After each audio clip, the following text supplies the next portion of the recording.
Bonjour à tous, j'espère que vous allez bien. Aujourd'hui, on va aborder un peu d'actualité et notamment quelque chose qui s'est passé jeudi dernier. Le Sénat a adopté une proposition de loi sur le consentement sexuel à 13 ans. La création d'un âge seuil a pour but une certaine protection des mineurs. En dessous de cet âge, un rapport sexuel avec une personne majeure sera automatiquement considéré comme un crime, sans aborder les notions de consentement, et cette personne encourra alors une vingtaine d'années de prison. Pour les mineurs de 13 à 15 ans, l'immaturité sexuelle pourra être utilisée pour défendre un acte de contrainte.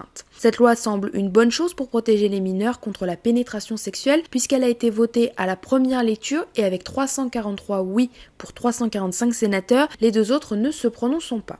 Pourtant, depuis jeudi, une vague d'indignation se fait ressentir sur les réseaux sociaux avec le hashtag avant 15 ans, pas de consentement ou encore avant 15 ans, c'est non. De nombreuses associations comme Innocence en danger et des célébrités, notamment Alexandra Lamy ou encore Elena Noguera, ont montré leur colère face à cette loi. Des posts sur les réseaux qui expliquent que les sénateurs doivent protéger les enfants et qu'à 13 ans, on n'a tout simplement pas une tête à vouloir consentir un rapport sexuel avec une personne majeure. Le témoignage de Flavie Flament pèse encore plus dans cette dénonciation puisque c'est à l'âge de 13 ans qu'elle a été violée par le photographe David Hamilton.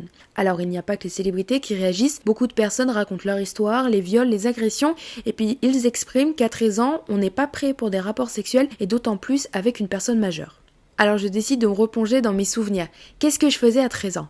Comme la majorité des gens de mon âge, j'étais au collège, je découvrais la vie, je commençais à avoir mes premières opinions, j'ai pour la première fois mes règles, mon corps commence à peine à se transformer. Pour certaines personnes, c'est l'âge des premières découvertes, du premier amour, peut-être même du premier vrai bisou. Mais alors, est-ce qu'à 13 ans, quand on jongle entre découverte de soi et goûter à ses heures devant les Totally Spies, on pense au consentement et d'avoir une relation sexuelle avec des personnes de plus de 18 ans ? Et puis la vraie question qu'il faut se poser, c'est pourquoi l'adulte qui est avec moi, qui représente une forme d'autorité naturelle, de confiance, veut me faire du mal ? Pourquoi à 20, 30, 40 ans et plus, il y a une envie de coucher avec un enfant de 13 ans ? Est-ce que les sénateurs ont déjà discuté avec un enfant, n'ont-ils pas eux-mêmes des enfants, pour savoir qu'à 13 ans, bien coucher avec Michel, 53 ans, c'est pas dans le tableau des options de leur vie. Je me dis que pour une femme, un homme de plus de 18 ans, il est déjà énormément compliqué de porter plainte pour un viol. J'accentue sur les femmes, quand on voit le combat qu'il faut pour voir son agresseur derrière des barreaux. Les policiers souvent jugent ces femmes violées par leur tenue, leur comportement. Alors est-ce qu'à 13 ans, on est capable de vivre ça ? Déjà que l'on vient de perdre un moment de sa vie de manière horrible,